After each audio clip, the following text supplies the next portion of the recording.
Hello students, welcome to my channel. Take it from me. So today I am going to start your chapter number 4 from economics. Okay, this is the last chapter for your syllabus and the chapter number 5 consumer rights for your project work only. Okay, so there is no need to learn in that chapter. Okay, so this is your last chapter, globalization and the Indian economy.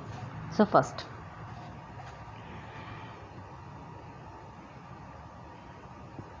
सबसे पहले तो आपको यही पता होना चाहिए ना कि ग्लोबलाइजेशन मीन्स क्या होता है, राइट, है ना।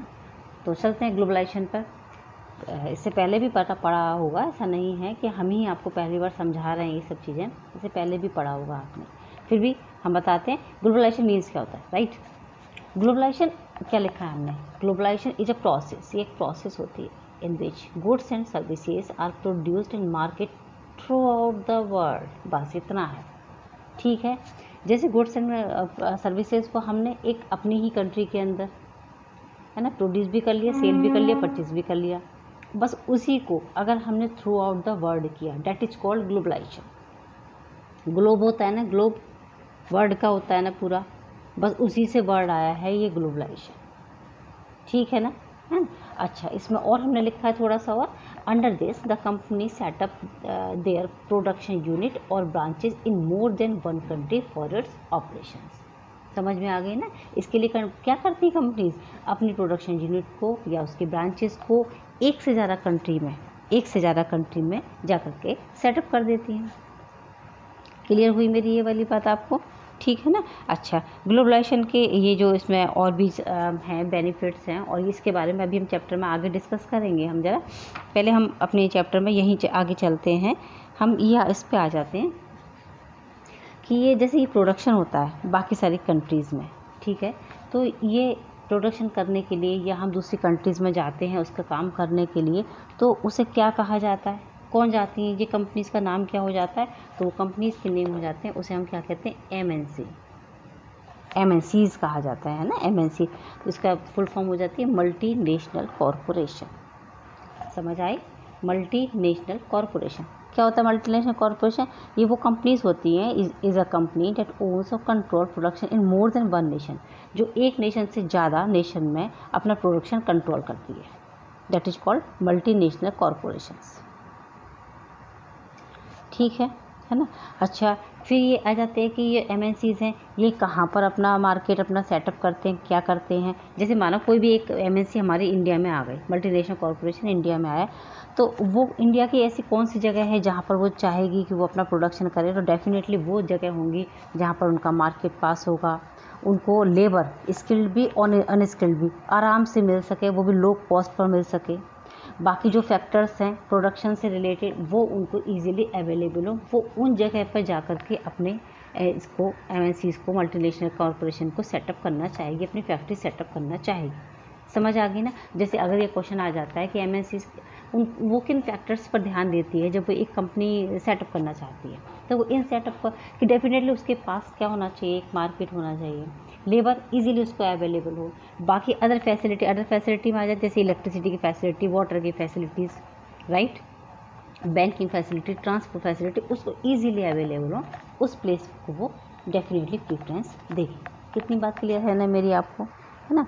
अच्छा, ये इन्वेस्टमेंट किया जाता है, फॉरेन इन्वेस्टमेंट भी बता दें आपको, इन्वेस्टमेंट भी बता दें। इस पर इन्वेस्टमेंट क्या होता है, जब हम अपने मनी को किसी ऐसी चीज़ में इन्वेस्ट कर दें, किसी ऐसी चीज़ को ख़रीदने में लगा दें जहाँ से हमको रिवर्स होकर पैसे मिलेंगे। जैसे लैंड खरीद लें, बिल्डिंग खरीद लें, मशीनें हैं, बहुत बड़े बड़े कोई इक्विपमेंट्स हैं, वो खरीद लें, तो हमारा क्या कहलाता है, इन्वेस्टमेंट, क्योंकि उसमें जो गया हुआ हमारा मनी है वो डेफिनेटली रिवर्स होकर के हमारे पास आएगा ही आएगा, दैट इज़ कॉल्ड इन्वेस्टमेंट। ऐसे ही फॉरेन इन्वेस्टमेंट क्या कहते हैं, तो जो इन्वेस्टमेंट MNCs मेड करते हैं, इन्वेस्टमेंट मेड बाय MNCs, हम लिख देते हैं यहाँ पर, इन्वेस्टमेंट मेड बाय MNCs, ठीक है, is called foreign investment, foreign investment. Clear है मेरी बात आपको, investment made by MNCs is called foreign investment, ठीक है। इतनी बात मेरी यहाँ पे आपको क्लियर हो जाती है। चलते हैं हम। अच्छा, अब आपके दिमाग में ये भी बात आ रही होगी क्या ज़रूरत है ना, फॉरेन इस ट्रेड को हमारे यहाँ लेकर के आने की या फॉरेन इन्वेस्टमेंट इनसे करवाने की, है ना, और इससे बहुत सारी प्रॉब्लम भी आ जाती है हमारे साथ, है ना। तो ये ज़रूरी हो जाता है। देखिए, जैसे अभी इस टाइम हम ये कहते हैं कि चाइनीज़ मार्केट हमारे यहाँ बहुत बढ़ गया, ऐसा वैसा। एक बात हमें अब बताओ, देखो, तो अब ये भी आपके दिमाग में क्वेश्चन आता होगा कि कोई नीड तो है नहीं गवर्नमेंट को अपना, ऐसे अगर आपको आपके घर में बंद कर दिया जाए एकदम पैक, आपको बाहर विंडो से भी बाहर देखने की आपको परमिशन नहीं, आपको घर में रहना है, घर के अंदर, और घर के अंदर आपको सारी फैसिलिटीज़ आपको दी जा रही हैं प्रॉपर, ठीक है, कितने दिन आपका घर के अंदर मन लगेगा? नहीं ना, आप एक्सप्लोर नहीं हो पाओगे, आप बाहर की दुनिया नहीं देख पाओगे, आपको पता ही नहीं चलेगा कि बाहर हो क्या रहा है, ठीक है। वही सेम हो जाता है कि अगर हम विद इन इंडिया के अंदर ही बना प्रोडक्शन करते रहें और सेल और परचेस करते रहें, फिर हम बाहर का हमको कैसे पता चलेगा कि कोई न्यू टेक्निक भी आई है, वो लोग किस तरीके से अपने प्रोडक्शन कर रहे हैं, कम कॉस्ट में किया जा सकता है, नहीं किया जा सकता। तो अगर हमको अपने आप को एक्सप्लोर करना है, कुछ नया सीखना है, तो डेफिनेटली वर्ल्ड के साथ हमको जोड़ना पड़ता है। इसीलिए तो हम लोग सोसाइटी में रहते हैं और हम लोग एक सोशल हैं। अगर ऐसा ही है तो फिर हम घरों से निकलना बंद कर दें, घर के अंदर ही रहें, है ना। हम सोसाइटी में क्यों जाते हैं? इसीलिए तो जाते हैं ना, है ना। क्यों? हम ह्यूमन बीइंग्स हैं, नहीं रह सकते एक जगह, है ना। तो ये तो एक ह्यूमन नेचर है ना, बस इसलिए ग्लोबलाइजेशन होता है ना। और अभी से स्टार्ट नहीं, कब से सिल्क रूट आपने पढ़ा होगा, सिल्क रूट से स्टार्ट हो गया था, फिर स्पाइस से जाने आना लगा था सब कुछ। फिर क्या प्रॉब्लम, ईस्ट इंडिया कंपनी क्यों आई थी इंडिया के अंदर? ट्रेड करने के लिए तो आई थी। रिसोर्स से इंडिया हमेशा रिसोर्स से भरा हुआ है, बाहर के लोगों को हमेशा अट्रैक्ट किया है। यहाँ पर आए वो लोग, उन्होंने ट्रेड किया तो हमें भी तो सिखाया ट्रेड करना उन लोगों ने, ठीक है ना। तो जब लोग बाहर से आते हैं तो वो अपने साथ खाली ट्रेड करना ही नहीं सिखाते, उनके साथ उनका रिलीजन भी उनके साथ आ जाता है, उनके जो ट्रेडिशंस हैं, उनके कस्टम्स हैं, उनकी लैंग्वेज है, ये सब भी उनके साथ उनके साथ आ जाती है, और वो हम भी सीख लेते हैं, मल्टी टैलेंटेड हो जाते हैं। समझ आ गई आपको मेरी बात? चलते हैं। ये एक हमने पॉइंट लिखा हो, ways of controlling production in other countries, है ना। अगर हमको दूसरे कंट्रीज़ में अपने प्रोडक्शन को कंट्रोल करना है, क्या करेंगे हम, है ना। हमें जाना दूसरी कंट्री के अंदर, ये सोचो हमें दूसरी कंट्री में जाना है, क्या करेंगे हम दूसरी कंट्री में जाने से पहले? देखो, वहाँ पे क्या कर सकते हैं हम, सेट प्रोडक्शन जॉइंटली। ऐसे यहाँ देखो, पहली बार तो हमारी पहचान तो होगी नहीं वहाँ पर, तो हम क्या करेंगे, वहाँ पे जो पहले से ऑलरेडी जो सेट है जो लोग, उनके साथ पहले प्रोडक्शन जॉइंटली कर लो, ज्वाइन हो जाओ उसके साथ, पार्टनरशिप में कर लो, है ना। फिर प्लेस ऑर्डर्स फॉर प्रोडक्शन, आप प्रोडक्शन के लिए उनको ऑर्डर देना स्टार्ट करें कि आप प्रोडक्शन करना चाहते हैं, तो वहाँ के जितने भी लोकल जो मार्केट बना हुआ है, आप उनको क्या करेंगे, आप उनको ऑर्डर प्लेस करें अपने।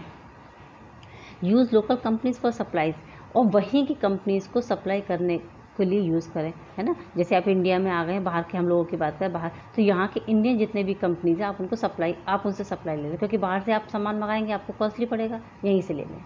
बाय लोकल कंपनीज़, जितनी यहाँ की लोकल कंपनीज़ हैं, धीरे धीरे आप उनको, जैसे जो छोटी छोटी सी हैं, अगर जो बहुत छोटी छोटी कंपनीज़ हैं, आप उनको परचेस करना स्टार्ट कर सकते हैं, ठीक है, धीरे धीरे खरीदना शुरू करो।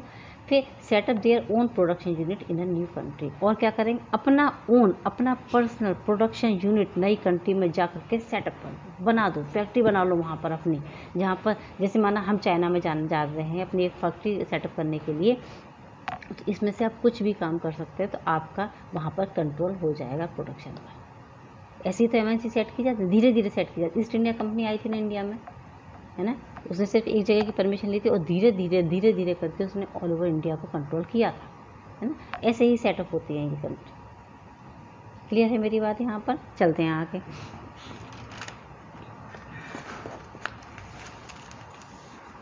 देखो क्या लिखा हुआ, integration of market bye foreign trade. Integration means करना क्या होता है, हम इंटीग्रेट मीन्स होता है यूनाइटेड करेंगे हम मार्केट को फॉरेन ट्रेड से, है ना। मार्केट को कैसा करना, एकजुट बनाना है, अखंड बनाना है। क्या करते हैं हम, exchange of goods across different countries. हम गुड्स कहाँ से लेकर आ रहे हैं, डिफरेंट कंट्री से गुड लेकर के आ रहे हैं और फॉरेन ट्रेड कर रहे हैं, तो हमें हर जगह का सामान के बारे में हमको नॉलेज मिलती जा रही है ना। कंपटीशन एमॉन्ग प्रोड्यूसर के बीच में कंपटीशन होता है, उसका फ़ायदा किसे मिलता है, कंज्यूमर को मिल जाता है, रेट डाउन हो जाते हैं तुरंत, और नया प्रोडक्ट मिलता है। उसने कहा अच्छा तुमने ये बनाया, अब हम ये बना के लाएंगे, तुम इतने में दे रहे हो, हम इतने में दे देंगे, समझ आई? आगे, create opportunity for producer to reach beyond domestic market. और क्या होता है, अपॉर्चुनिटीज़ मिलती है किसको, प्रोड्यूसर को, कि वो अपने डोमेस्टिक मार्केट से हटकर भी कोई जगह है जहाँ पर जाकर के वो सामान बेच सकता है। समझ रहे हैं आप, है ना? डोमेस्टिक मार्केट मतलब यहाँ का, हमारा इंडिया का मार्केट है, वो अपना सामान इंडिया में बेचता है, तो उसे इंडिया के अलावा भी जगह मिल गई जहाँ पर वो जाकर के अपने सामान को सेल कर सकता है। Easy availability of goods and services across Nations. अगर हम अक्रॉस नेशंस हैं, माने हम बाहर कहीं घूमने के लिए गए हुए हैं और अगर हमें इंडियन सामान की ज़रूरत है तो वो वहाँ पर भी हमको अवेलेबल हो जाएगा। वो फॉरेन ट्रेड के जरिए ही तो होगा, समझ गए? अगर फॉरेन ट्रेड नहीं होगा तो हमें बाहर इंडिया का सामान कैसे मिलेगा? ठीक है। और expansion of choice of buyers के पास बहुत सारी चॉइस हो जाती है, हम ये भी खरीद सकते हैं, वो भी, तमाम चीज़ें होंगी हमारे सामने, और यहाँ की भी नहीं, फॉरेन की भी होंगी। और लास्ट पॉइंट हम पहले डिस्कस कर दिया हमने, reduction of prices of goods and services because of competition. Competition ज़्यादा होगा तो डेफिनेटली बात है कि प्राइसेस में तो रिडक्शन होगा ही होगा। क्लियर? ये हो जाता है integration of market bye foreign trade. चलते आगे, लिबरेशन। तो लिबरेशन मतलब समझ में आती है आपको, लिबर्टी देना। लिबर्टी मीन्स छूट दे देना, आज़ादी देना। हमने डेफिनेशन लिखी हुई है छोटी सी। रिमूविंग बैरियर्स और restrictions set by government is known as liberation. जो बैरियर लगा देती है ना गवर्नमेंट, बस उसको, या रेस्ट्रिक्शंस माने क्या होता है, जो उस पर रोक लगा दी जाती है, उसको जो गवर्नमेंट ने लगाई हुई होती है उस पर क्या कर देना, उसको हमें छूट दे देना, उसमें थोड़ी सी छूट दे देना, उसी को क्या कहा जाता है, लिबरेशन कहा जाता है। समझ के आप मेरी बात को, उसे क्या कहते हैं हम, लिबरेशन कहते हैं। पहले बहुत सारी जो चीज़ें ऐसी थी जिस पर उन्होंने रेस्ट्रिक्शंस लगा दिए थे, उसके बाद NEP की पॉलिसी आई तो फिर उसके बाद बहुत सारी चीज़ों पर से और रेस्ट्रिक्शन, जैसे लाइसेंस पॉलिसी कंपलसरी थी, इस टाइप की चीज़ें जो रेस्ट्रिक्शंस थे वो हटा दिए गए थे, है ना। अब रेस्ट्रिक्शंस हटाने के दो तरीके के, दो बातें निकल के आती हैं इसमें। एक तो हो जाता है कि पॉजिटिव इम्पैक्ट्स भी आते हैं कुछ निकल करके, और कुछ आते हैं हमारे नेगेटिव इम्पैक्ट्स। अच्छा, जैसे हमने ये बताया ना, बैरियर्स वर्ड बताया, तो बैरियर्स मतलब कैसे लगाती है गवर्नमेंट, ये टैक्स लगा देती है, समझ लो। Tax on imports by government is called trade barriers. ठीक है, आप पे ज़्यादा टैक्स लगा दिया जाएगा, ज़्यादा टैक्स लगा दिया जाएगा तो आप खुद ही नहीं बनाओगे, खुद ही कुछ नहीं करोगे, तो वो सब टैक्सेस क्या किया गवर्नमेंट, थोड़ा थोड़ा कम करना स्टार्ट किया, जिससे कि ट्रेड हमारा आगे बढ़ सके। समझ में आ गई? और वो इसीलिए करती है गवर्नमेंट, करने का कारण ये होता है कि फॉरेन ट्रेड को इंक्रीज़ करने के लिए या फॉरेन ट्रेड को डिक्रीज़ करने के लिए वो ये ट्रेड बैरियर्स का काम करती है हमेशा। अब पॉजिटिव इम्पैक्ट्स इसके क्या आएंगे, पॉजिटिव इम्पैक्ट्स आएंगे कि फॉरेन इन्वेस्टमेंट बढ़ेगा हमारा, भाई उसने टैक्स की रेट कम कर दी, फॉरेन इन्वेस्टमेंट बढ़ा लो, इनकी प्रोडक्शन बढ़ेगा, इंक्रीज़ इन प्रोडक्शन, टेक्नोलॉजी का एडवांसमेंट आएगा, है ना। टेक्नोलॉजी का एडवांसमेंट हमेशा ही आता है जब हम फॉरेन ट्रेड करते हैं, क्योंकि फॉरेन से हमें नई टेक्नोलॉजी के बारे में नॉलेज मिलती है। और फिर डेफिनेटली इंक्रीज इन GDP मतलब ग्रॉस डोमेस्टिक प्रोडक्ट, ज़्यादा यहाँ पर प्रोडक्शन होगा तो हमारी GDP भी बढ़ेगी। नेगेटिव इम्पैक्ट्स भी साथ साथ आते हैं, इंक्रीज इन द अनएम्प्लॉयमेंट। अब क्या होता है, अनएम्प्लॉयमेंट बढ़ता है लिबरेशन से। क्यों बढ़ता है, क्योंकि लिबरेशन से यहाँ पर हमने बैरियर तो हटा दिए, है ना। अब क्या होता है, यहाँ की कंपनीज क्या हो जाती है, बाहर जाके सेटअप होने लग जाता है, तो जो लोग यहाँ कंपनी में काम कर रहे थे वो तो अब अनएम्प्लॉयड हो गए ना, है ना। इम्बैलेंस डेवलपमेंट होता है। इम्बैलेंस डेवलपमेंट कैसे, जिन जगह पे ज़्यादा, जिन भी प्लेसेस पे बहुत ज़्यादा फैसिलिटीज़ है, लोग वहाँ पर ज़्यादा जाना चाहते हैं, वहाँ पे सेटअप करना चाहते हैं। बाकी जो थोड़े रूरल एरियाज़ हैं वहाँ लोग कोई अपनी फैक्ट्री सेटअप ही नहीं करना चाहते, तो इम्बैलेंस डेवलपमेंट होता है। या फिर कंट्री भी ऐसी चूज़ करते हैं जो ज़्यादा ऑलरेडी डेवलप होती है वो और डेवलप हो जाती है। समझ गए, loss of the domestic production setup, ये बिल्कुल करेक्ट बात है। देखिए आप जिसे देखो उसे फॉरेन का क्रेज़ रहता है, ठीक है, तो आप डोमेस्टिक तो अपने आप ही ख़राब हो जाएगा ना, है ना। हम किधर भाग रहे हैं, हम भागते हैं फॉरेन का सामान दिखेगा तुरंत खरीदना शुरू हो जाता है। क्यों भाई, डोमेस्टिक ख़राब है क्या, है ना। डोमेस्टिक ख़राब नहीं, अब तो वैसे भी मोदी जी ने कह दिया आत्मनिर्भर बनो और लोकल का सामान खरीदो, तो फिर सही है ना। लोकल का सामान खरीदने से ही तो हमारी जितने भी अनएम्प्लॉयमेंट बढ़ा और जो इस टाइम पे जो पॉवर्टी आई, अभी जो भी कोविड-19 जैसे प्रॉब्लम्स आई वो इसी तरीके से ही दूर हो पाएगी, अदरवाइज़ नहीं दूर हो पा सकती। ठीक है, WTO के बारे में आ जाते हैं। WTO मतलब वर्ल्ड ट्रेड ऑर्गेनाइजेशन। ये एक ऐसा ऑर्गेनाइजेशन है जो वर्ल्ड के जो ट्रेड है उसको ऑर्गेनाइज करता है ना। उससे रिलेटेड जितने भी प्रॉब्लम्स अगर आती हैं हमारे इस ट्रेड से रिलेटेड, तो यही सेटअप करता है इसका। यही सुलझाता है, यही रूल्स और रेगुलेशंस निकालता है ना। क्या क्या फंक्शंस है इसके एम और फंक्शंस में देख लें। Establishing rules for the international trade, यही बताया ना हमने अभी आपको कि इंटरनेशनल ट्रेड के लिए सारे रूल्स यही बनाता है। Insuring that the rules are followed, ये भी इंश्योर कर देता है कि ये रूल्स सही से फॉलो किए जा रहे हैं या नहीं किए जा रहे हैं। Promote removal of restrictions on trade barriers, अगर ज़रूरत लगती है उसको तो ट्रेड बैरियर्स भी लगाता है और या फिर हटाता भी है ना, उसको जो जैसी ज़रूरत पड़ती है। अगर उसको सही लगता है तो ट्रेड बैरियर लगाए जाते हैं, नहीं तो उनको हटाया भी जाता है। Main aim is to liberalisation international trade, और मेन एम क्या है इनका, इंटरनेशनल ट्रेड को लिबर्टी देना, उसको थोड़ा सा उसकी रेस्ट्रिक्शंस को लूज़ करना, जिससे वो आराम से फ्री होकर के अपना बिजनेस कर सके और पूरा वर्ल्ड एक हो सके। वापस आ जाते हैं अपने ग्लोबलाइजेशन पर। अभी हमने ग्लोबलाइजेशन के बारे में सबसे जब उस चैप्टर स्टार्ट किया था डिस्कस कर दिया था। ग्लोबलाइजेशन के कुछ फीचर्स या उसकी इंपॉर्टेंस हम देखते हैं। देखो, रैपिड इम्प्रूवमेंट टेक्नोलॉजी बताने की मुझे ज़रूरत नहीं है। जब जैसे जैसे ग्लोबलाइजेशन बढ़ता जाएगा, इम्प्रूवमेंट टेक्नोलॉजी में अपने आप से होता जाएगा। Removing barriers on foreign trade and foreign investment so it become easy to import and export of goods. जब हमने बैरियर हटा दिए फॉरेन ट्रेड के ऊपर से या फॉरेन इन्वेस्टमेंट पर से, तो बहुत ईजी हो जाता है इम्पोर्ट और एक्सपोर्ट करना अपने गुड्स को। Consumer have greater and better choices, I have already discussed about it. It has also created new opportunities for companies. Companies के लिए बहुत नई नई अपॉर्चुनिटीज़ आती है। आप चाहे जो नई नई टेक्नोलॉजी आपके पास आ रही है ना, तो अपॉर्चुनिटीज़ नई आ रही हैं आपके पास, आप बहुत कुछ कर सकते हैं इससे। ठीक है, चलते हैं इम्पैक्ट्स इसके, ग्लोबलाइजेशन के impacts. Greater competition among domestic और फॉरेन प्रोड्यूसर। ठीक है, देखो बहुत सारा कंपटीशन आ जाता है किसके बीच में, डोमेस्टिक लोग और फॉरेन प्रोड्यूसर के बीच में कंपटीशन बहुत ज़्यादा, बहुत बड़ा वाला आता है। ज़्यादा चॉइस आ जाती है, कंज्यूमर के सामने कंफ्यूज हो जाते हैं, समझ लो कभी कभी तो ये लेना कि ये लेना। प्राइसेस में रिडक्शन होता है। इंक्रीज फॉरेन इन्वेस्टमेंट लगातार बढ़ता जाता है। Establishment of the production unit का एस्टेब्लिशमेंट, यानी कि ये भी बढ़ रहा है, प्रोडक्शन यूनिट कंपनीज बढ़ती चली जा रही हैं। जॉब अपॉर्चुनिटीज़ भी बढ़ती है। Raised production standard of Indian companies का जो स्टैंडर्ड ऑफ प्रोडक्शन है वो बढ़ जाता है और अच्छा हो रहा है। Emergence of Indian multinational company, अब इंडियन की भी मल्टीनेशनल कंपनी, ये नहीं है कि बाहर के लोग ही हमारे यहाँ आकर के कंपनी बना रहे हैं, इंडिया की भी मल्टीनेशनल कंपनीज बनी हुई हैं बहुत सारी। Create new opportunities for services involving information technology, और नई से नई अपॉर्चुनिटीज़ मिल जाती है। अब तो इंफॉर्मेशन टेक्नोलॉजी मतलब IT को भी बहुत बड़ा, मतलब समझ लीजिए वो तो मल्टीनेशनल है ही, उसके बिना तो कुछ है ही नहीं, है ना। तो उसका भी एक बहुत बड़ा मार्केट यहाँ पर हो चुका है। इतनी बात मेरी क्लियर हो गई है शायद, यहाँ तक कोई ऐसी स्पेशल वाली बात नहीं आ रही है अभी तक तो, जो मुझे आपको बताना पड़े। ठीक है, चलते हैं अपना। बट जो ग्लोबलाइजेशन होना चाहिए वो बस फेयर होना चाहिए। ठीक है, एकदम फेयर। इसमें यहाँ पर अगर हम चीट करते हैं दूसरों को या कोई प्रॉब्लम करते हैं वो नहीं हो, मतलब कंपटीशन भी होगा तो कंपटीशन भी कैसा होगा, मतलब स्मॉल स्केल के साथ ना हो, क्योंकि वही हिट हो जाएंगे, इतना कंपटीशन ना करें। सेल्स पे आ जाते हैं। स्पेशल इकोनॉमिक जोन्स होते हैं।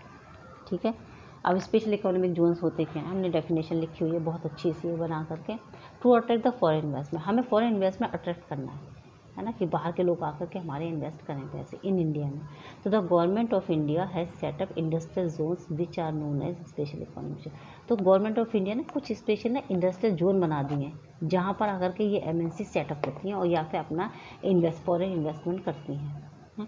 वो क्या कहलाते हैं, स्पेशल इकोनॉमिक जोन्स कहलाते हैं फॉरेन इन्वेस्टमेंट के लिए, कि बाहर के लोग आकर के यहाँ पर फॉरेन इन्वेस्टमेंट करें, पैसे को लगाएं, वो लोग पैसा लेकर के आएंगे। समझ आ गए क्या होते हैं। दीज जोन्स है वर्ल्ड क्लास फैसिलिटी, इसमें बहुत वर्ल्ड क्लास फैसिलिटी देते हैं ये लोग गवर्नमेंट हमारी, जैसे इलेक्ट्रिसिटी बढ़िया होगी, water, road, transport, storage, recreational, education, बहुत बढ़िया फैसिलिटी, वर्ल्ड क्लास फैसिलिटी देते हैं ये लोग। अट्रैक्ट करना है ना उनको, इसलिए। These are exempt from payment of taxes, ये पेमेंट टैक्सेस भी नहीं लेते हैं उनसे। कब तक, इनिशियल 5 ईयर्स तक, बाद में लेंगे ना, अभी तो शुरू में तो देखो सबका होता है ना कि पहले शुरू में अपने कस्टमर बन जाएगा, उसके बाद पैसे बढ़ा दो। सही है। और रिलायंस वालों ने क्या किया था जियो देने के बाद, यही किया था ना बस। Government also allowed flexibility in the labour laws to attract foreign investment के लिए वो लेबर लॉज में भी बहुत सारी फ्लेक्सिबिलिटी कर देते हैं। उनको लेबर इतने सस्ते दे दिए जाते हैं ना पहले तो, कि वो उन्हें लगेगा अरे इंडिया में तो उनको फ्री में मिल रहा है सब कुछ। बस वो अट्रैक्ट होते हैं, यहाँ आ जाते हैं, सेटअप हो जाते हैं, फिर उसके बाद उन पर टैक्सेस बढ़ा दिए जाते हैं और लेबर लॉज में भी चेंजेस कर दिए जाते हैं। चलते हैं रोल ऑफ गवर्नमेंट। भाई गवर्नमेंट का क्या रोल है हमारे फॉरेन इन्वेस्टमेंट में, आ जाते हैं। तो यहाँ पर गवर्नमेंट का एक बहुत बड़ा रोल होता है, क्योंकि ग्लोबलाइजेशन से अभी तो होने वाली कुछ प्रॉब्लम्स तो हैं, कंपटीशन बहुत ज़्यादा बढ़ जाता है और डोमेस्टिक जितना भी मार्केट है वो हमारा उठ नहीं पाता है। तो गवर्नमेंट क्या करेगी अब इसके लिए? Support not only the rich but powerful but all the people. Government को ये गवर्नमेंट करती है कि सिर्फ रिच लोगों को ही नहीं सपोर्ट करती, बल्कि वो सारे लोगों को, उसके लिए सारे लोग बराबर, उनको भी सपोर्ट करती है और करना चाहिए। ठीक है। Ensure that labour laws are implemented properly, और ये इंश्योर कर ले कि जो लेबर लॉज है ना, क्योंकि काम तो देखो लेबर ही करते हैं ना, जितना प्रोडक्शन का वर्क है सब लेबर करते हैं, तो वो लेबर लॉज प्रॉपर तरीके से प्रॉपरली इम्प्लीमेंट होना चाहिए हर जगह। Support small producer to improve their performance. अब हम स्मॉल प्रोड्यूसर पे भी ध्यान देंगे, उनका परफॉर्मेंस अच्छा होता रहे। Government can use trade and investment barriers if needed. बिल्कुल, ये ट्रेड और ये इन्वेस्टमेंट बैरियर जो गवर्नमेंट लूज़ कर देती है ना, तो जब जब ज़रूरत होती है गवर्नमेंट इनको लगा भी देती है। अगर उसे लगेगा कि ज़्यादा हो रहा है ना, तो तुरंत वो वहाँ पर बैरियर लगाना स्टार्ट कर देते हैं। मैंने टैक्सेस लगा दे, ज़्यादा टैक्सेस लग जाएंगे, अपने आप रुक जाता है सब कुछ। Negotiate at WTO for fair rules and concessions for developing countries. WTO के साथ समय समय पर मीटिंग करना, है ना, रूल्स रेगुलेशंस के लिए कि वो बिल्कुल फेयर रहे सबके लिए। WTO सब सारे जितने भी कंट्रीज़ हैं उनके लिए फेयर रहे, और स्पेशल कंसेशन मिले किन कंट्रीज़ को? जो डेवलपिंग है, जैसे इंडिया है अभी डेवलप कर रहा है ना, डेवलपिंग कंट्री है, तो इन कंट्रीज़ को कुछ क्या मिलना चाहिए, यहाँ पर हमें कंसेशन भी मिलना चाहिए। और रूल्स कैसे होने चाहिए? फेयर होने चाहिए, सबके लिए बराबर होने चाहिए। ये कौन करेगा? है ना, ये हमारी गवर्नमेंट करेगी, जाकर के बात करो उनसे। Align with other countries to fight against domination of developed countries in WTO। ये भी एक बहुत बड़ी बात है। WTO में ना जो डेवलप कंट्रीज होते हैं ना, उनका डोमिनेशन रहता है हमेशा। भाई वो डेवलप्ड कंट्रीज है, बहुत पैसा उनके पास, ये तो होता ही है, तो आप लोगों को ही पता होगा कि जो जितने भी रिच लोग हैं उनकी डोमिनेंसी हर जगह होती है, मतलब सब लोग उनकी बात मानते हैं। वही WTO में है ना, वहाँ पर डेवलप कंट्रीज़ का डोमिनेशन है। तो वो बात उनसे कही जाए कि बाकी कंट्रीज़ भी हैं, तो आप ये इस बात के अगेंस्ट वहाँ पे जा कर के लड़ाई करो भाई, कि नहीं, डोमिनेशन सिर्फ डेवलप कंट्री का नहीं होगा, उसमें develop country plus developing country, दोनों ही कंट्री को यहाँ पर इक्वल ट्रीटमेंट दिया जाएगा। जहाँ तक है ये तो मुझे लगता है कि चैप्टर हमने कुछ भी पॉइंट ऐसा नहीं इसमें छोड़ा है जो आपको इसमें प्रॉब्लम हो किसी भी तरीके की, है ना। फिर भी इससे रिलेटेड कोई भी क्वेरीज हो तो आप मुझसे पूछ सकते हैं। बाकी हमने इसका ऐसे नोट्स जैसे भी आपको इसीलिए बना करके साथ में दे दिए कि बाद में कोई भी प्रॉब्लम नहीं होती स्टूडेंट की, ठीक है। फिर भी आप अपने पर्सनल नोट बनाएंगे, क्योंकि अपना फिर आप पर्सनल अलग कैसे देंगे, आप ना डिफरेंट देना है तो आप अपना बनाएं, ठीक है। इससे रिलेटेड कोई भी क्वेरी होता है आप मुझे बता सकते हैं। अच्छा लगे तो कमेंट बॉक्स में जाकर कमेंट कर सकते हैं। Okay, take care, good bye.